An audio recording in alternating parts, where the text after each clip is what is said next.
नमस्कार दोस्तों, UK biker पर आपका दोबारा स्वागत है। कृपया मेरे YouTube चैनल को लाइक और सब्सक्राइब करें। धन्यवाद। 2025 में नौसैनिक एंटीशिप मिसाइलें आधुनिक समुद्री युद्ध की रीढ़ बन चुकी हैं। बदलते वैश्विक हालात, समुद्री सीमाओं की सुरक्षा और ब्लू वाटर नेवी की अवधारणा ने इन मिसाइलों को पहले से कहीं अधिक उन्नत, तेज और घातक बना दिया है। नौसैनिक एंटीशिप मिसाइल का मुख्य उद्देश्य दुश्मन के युद्धपोतों, एयरक्राफ्ट कैरियर, डिस्ट्रॉयर और सप्लाई शिप्स को लंबी दूरी से सटीकता के साथ नष्ट करना होता है।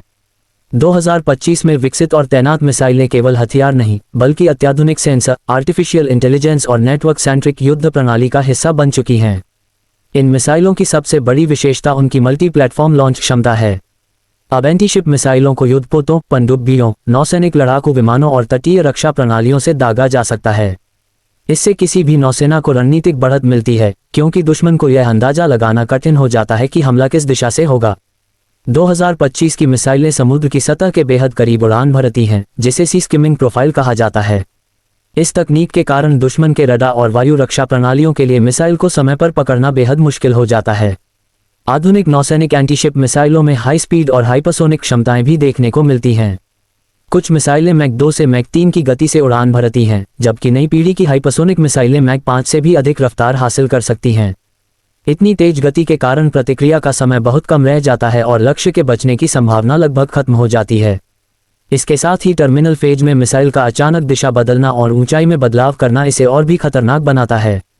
2025 की एंटीशिप मिसाइलों में उन्नत मार्गदर्शन प्रणाली का उपयोग किया गया है। सक्रिय radar homing, infrared Sikar, satellite navigation और डेटा लिंक तकनीक के माध्यम से मिसाइल उड़ान के दौरान लक्ष्य की जानकारी अपडेट करती रहती है। नेटवर्क सेंट्रिक वॉरफेयर के तहत यह मिसाइलें अन्य प्लेटफॉर्म से रियल टाइम डेटा प्राप्त कर सकती हैं, जिससे लक्ष्य की सटीक पहचान और प्राथमिकता तय करना आसान हो जाता है। इलेक्ट्रॉनिक काउंटर मेजर्स से बचने के लिए इन मिसाइलों में एंटी जैमिंग और स्टेल्थ तकनीक का भी समावेश किया गया है। वॉरहेड की बात करें तो 2025 की नौसैनिक एंटीशिप मिसाइलें भारी विस्फोटक या पेनिट्रेशन वॉरहेड से लैस होती हैं। इनका उद्देश्य केवल जहाज को नुकसान पहुंचाना नहीं, बल्कि उसकी लड़ाकू क्षमता को पूरी तरह निष्क्रिय करना होता है। कुछ मिसाइलें हिट टू किल अवधारणा पर भी काम करती हैं, जहां अत्यधिक गति और सटीक टक्कर ही विनाश के लिए पर्याप्त होती है।